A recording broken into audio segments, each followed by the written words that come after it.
And we're coming to you live from the Bill Ford Top Studio. Boomer Esiason, Greg Giannotti. It's Boomer and Gio on the Fan. Simulcast across the country on CBS Sports Network. And wherever you are in the free Odyssey app. Good Wednesday morning. 4 for 4. Knicks, Rangers, Knicks, Rangers. All wins as the Rangers cap it off. All 4 games at the Garden wins for both the Knicks and the Rangers last night against the Capitals. It was a grittier game. It was a slower game. It was a little bit of a struggle, but it's something that you love to see if you are the man to my right. Now, we have not talked about this game yet. We have spoken this morning. I didn't want to talk about the game yet, but I have a feeling, I just have a feeling, knowing you, that even though this wasn't the Rangers' skill on display, dominant performance you'd want to see, that this is the type of game that makes you feel like there's something special going on more than others. One, because they didn't get to their game in the way you wanted them to, gritty puck battles in the corners, and 2, you saw a side of Artemi Panarin that you haven't seen in the playoffs yet. That's what I think you're going to say. I could be wrong. Good morning, Boomer. How are you? Yeah, good morning, man. I am flying high this morning. It was a hell of a game last night, and if Jimmy Vesey could just shoot the puck 175 feet right down the middle of the ice, we don't have to go through the agita that we ended up going through the last minute and a half. But I will say that a couple things. You're right. It was a gritty playoff game, and Sam and Joe were talking about it last night. You know, you got to be a man to play in these games, especially with the way that the Capitals wanted to play the game. You know, they want to muck it up. They want to actually fight. They want to push and shove. They want to face wash. They want to do all this other crap because they know that they can't keep up with the speed of the Rangers. Now, they put themselves in trouble by end up sitting in the penalty box. And then when we do take a penalty and we are on our penalty kill, we're pretty damn good. We actually get more scoring chances 4-on-5 than we do 5-on-5, for God's sake. Yeah. It's amazing how Mika and Kreider just have this innate ability to do something special on the penalty kill. But was all that being said, I mean, you know, the first game, I thought the referees were way too aggressive calling stupid penalties. I was like, snowflakes, let them play, please. And I like when hockey is played tough and it's physical, and they have a bunch of physical guys in their team, of course, with Tom Wilson and TJ Oshie.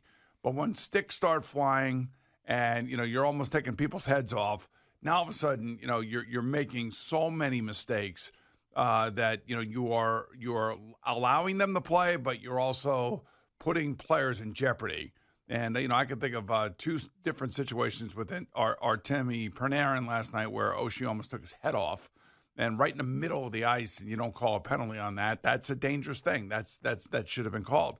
I'm sure Capital fans think that Artemi Panarin threw an elbow to TJ Oshie late in this game. He didn't throw an elbow because that play was reviewed, and he did not get a penalty, and he did not throw an elbow. What he did is he put himself in the right position to hit Oshie, and unfortunately he caught him in the chin. But he caught him in the chin with the back side of his shoulder. Well, unfortunately, or fortunately, the way you look at it, and I agree, he does not throw the shoulder at all, and I've got no reason to sit here and defend him. I'm not going to sit here, and I don't look at it through Rangers-colored glasses. You know, what I saw was a guy who took a high stick to the face from TJ Oshie that didn't get called. And a face wash later on. Right, and said, when I get my opportunity, I'm going to hit him clean and I'm going to get him because I don't want to be pushed around this year. This year's different. That's what I saw last night. And he did it clean. And you're right. And you're right. I mean, it is a different Artemi Panarin. There's no question about it. And as Joe Micheletti pointed out numerous times last night and even in the pregame, that he's been getting to the center of the ice. He's not been just sitting out on the outside of the ice. But, you know, the Capitals are a team that barely made it into the playoffs. The Capitals have some very good players, but they are lacking. They are lacking the depth that the Rangers have. They don't have the speed that the Rangers have, even though they came out and they opened the game flying. So I give them credit, and I was thinking about this at the end of the game last night. I looked at the way that they finished the game, and I'm saying to myself, you know, that's a tough team. It's a tough physical team. They decided to make it a physical series. The Rangers, didn't back down, which is great. But I really don't want to get them all tied up into this what I call meathead hockey. Well, that's the only way that the Capitals can get back into this series if they drag the Rangers into that type of game. Right, and Matt Rempe takes a bad roughing penalty, and that roughing penalty ends up in as a goal for the Capitals. And those are things that, he's got to learn to keep his hands down and, just continue to hit. He had a lot of hits last night. And every hit was relatively, I think they were illegal except for one, and they called a roughing penalty because he had his hands up in the face of the guy that he was hitting. But all I could tell you is that, it's just amazing. The Garden has been on fire for 4 straight games now, and it's great to see. It's great to see all of our the 2 fan bases, just enjoying the hell out of this. And listen, as you go. And you start now going on the road, I've told you this a million times. The other team has a lot of pride in who they are. So the Sixers and the Capitals both will now have the next 2 games in their building, and these games are not going to be easy. They're going to be tough games. There may be a loss in one of these games. You never know. But I will say that for the most part, in this hockey series, Alex Ovechkin is completely disappeared. Well, you haven't seen him. He turns over the puck on the power play yesterday, and Mika makes he makes a great pass to Kreider, who gives it back to Mika, who somehow finds Keandre Miller coming down the middle. I mean, that is the skill that Henrik Lundqvist was talking about. When the Rangers are on the power play or when the ice is open, 4-on-4, 4-on-5, I mean, the passing is ridiculous.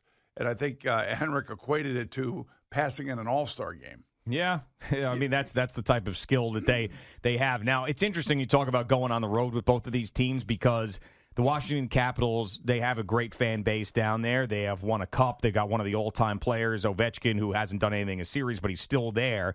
And then you got the Philadelphia 76ers. We know how intense the Philadelphia fan is, but I think you've got specific fan bases with the Sixers and the Capitals that know that their team doesn't have it this year. And I know that's easy to say with the Capitals, not as easy to say with the 76ers, but they've had success in the past, but this year it ain't happening. And that's why I think the home ice, home court advantage that these teams would normally have in other years, they're not going to have the same advantage. I don't think that the fan bases are going to be anywhere near like what you've seen at the Garden with these starved fans. And I know the Rangers have had some success, but we know that this year is different. We know that the expectations are higher. Listen, you get the President's Trophy, and with what happened we are right now at the same spot the Rangers were last year, with the exception being that they won the first 2 games on the road in New Jersey. Yeah. And then they came home and lost at Madison Square Garden.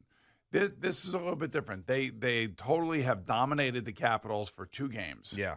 And now they have to go on the road, and they're gonna have to button it up. And this is here's the thing about going on the road when you're the better team. You look forward to going on the road. You look forward to everything shrinking, meaning you don't have all the family members around you. You don't have all the distractions that come along with playing at home. And Rempe's mom and aunt are there, and he's taking them out to dinner. I mean, all that stuff is out of there now. Like when Boomer and Gio Live is in New Jersey, as opposed to Long Island. It's a lot easier for us because we don't know as many people in Jersey. When it was in the Paramount in Huntington, I had 50 million people to host. In New Jersey, it's like a road game. That's exactly what I'm talking about. So you get it. But I all I know is that there's pride in professional athletes. They will take that pride. They will want to play well in front of their home crowds. And in a hockey game, it gets really physical. And in a basketball game, look, to me, the Knicks reflect the Rangers, and the Rangers reflect the Knicks. I mean, the Rangers have a lot of depth throughout their entire lineup, and knock on wood, thankfully, we've been healthy up to this point. The Knicks have had to deal with the loss of Julius Randle. He's only playing 8 guys anyway, but those 8 guys are reflective that even if they don't play good, they can still play great defense. You know what I'm saying? Like, sure. You may not have, like in a hockey game, you may not be able to score, but if you're willing to block shots like Jacob Trouba now all of a sudden is blocking shots again, and and Braden Schneider's blocking shots, and Keandre Miller is just flying out of the zone. Now all of a sudden, you could see the commitment that the players have. And the other thing is that they have guys that are not playing right now, and Filipino being one of them, that seems to be flying around the ice in the practice facility up there in Tarrytown. And if that's the case, and he does get into this series, that just adds more speed and more skill to the Ranger lineup. I don't know if they'll put him in right now, especially with the team winning, especially with the way that the Capitals are playing. And it's nice to have Rempe out there. And I have to say, watching Matt Rempe last night, I was pretty impressed with his skating. I love the hitting. I love the fact that he's out there and he makes people think. It's like when Tom Wilson's on the ice for the Capitals. Like, everybody knows he's out there. Yeah, and he's head on a swivel, as head they on say. A swivel is right, and then Gustafsson takes a penalty, throws a puck out over the glass. Why? Because Wilson's out there now. All of a sudden, everybody's got to start playing faster. Decisions got to start happening, and when you make a quick decision and you're trying to flip the puck out of the zone, unfortunately, you flip it over the glass and you take a penalty. But saying all of that, like I said, this is like one of the hardest things to do is to win a championship in the NHL because it's so freaking physical. And the other teams, when they're down, you'll see it from the Islanders. Because the Islanders are kind of like in the same situation against the Carolina Hurricanes. The Hurricanes are a team that is fast and is deep, and they fly around. And, in order for the Islanders to win, they need a great goaltending effort. And they need, in some way, shape, or form, to try to muck it up and slow the game down and take icings if you have to take icings. You got to stop the play. You can't just be wide open with a team that is that skilled. Yeah, and it's unfortunate, even with a 3-0 lead in Game 2, that they weren't able to do that. I mean, even when the Hurricanes were not scoring, they spent every bit of ice time in the Islanders zone. So we'll see what happens with that game on Thursday. But they'll show up. They'll show up with pride, man. And, they better. And you saw the end of that game. Yeah. Just like the end of the game last night. I mean, a lot of pushing, a lot of shoving, a lot of I'm coming after you, that kind of stuff. And it's all part and parcel to the playoffs. And that's what makes the playoffs so great. You're sitting on the end of your seat and you're like, come on, Jimmy Vesey, just hit the goddamn open net from 175.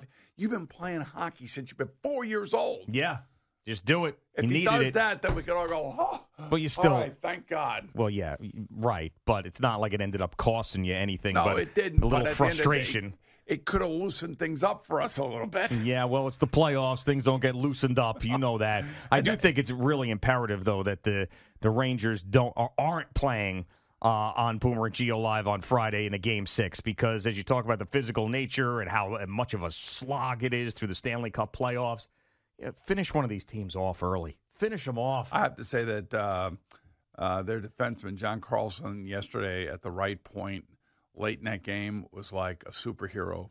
They could not get the puck past him for the life of them. They kept throwing it off the glass, and he kept catching it. Off the glass, catch it. Off the glass, catch it. Off the glass, can somebody get the goddamn puck out of the zone? Holy my. So anyway, but it's a win. Yeah, no, it is a win. 2-0, and I hate the Capitals. Can't stand the Penguins.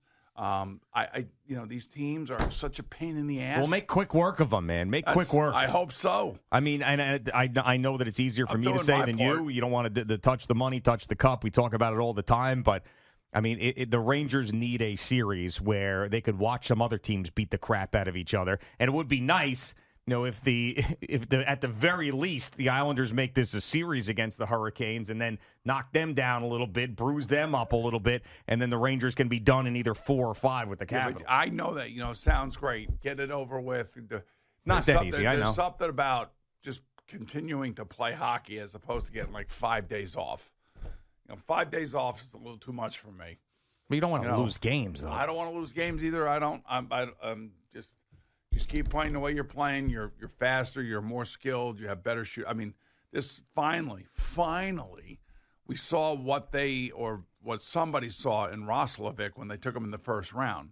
And this shot last night was money. That was some goal, and it was a key goal for the Rangers because you're going back and forth, and then all of a sudden, one of the guys that you least expect to score a goal, who unfortunately hasn't lived up to what they had hoped comes up with a huge goal in a huge spot, and it was an incredible shot. So that was good. That was really good. I was very happy about that, seeing him get on the score sheet. Yeah, and tonight, no playoff games tonight. It's going to be strange. Every single day we've had playoff games and things to react to, but then we'll come in tomorrow and we'll have the draft and the Knicks Game 3 preview and Islanders Game 3 preview, and then obviously the Rangers don't play until Friday night when they go back to Washington. This week is going to be nuts. I mean, Friday's show is going to be as crazy and jam-packed as we've had in a long time. And who knows? Maybe the Giants do trade up and get a quarterback, because that now from a legitimate Giants beat reporter is out there. We'll get to that and more coming up. It's Boomer and Gio on the Fan and CBS Sports Network. Jerry Recco joins us in just a few minutes.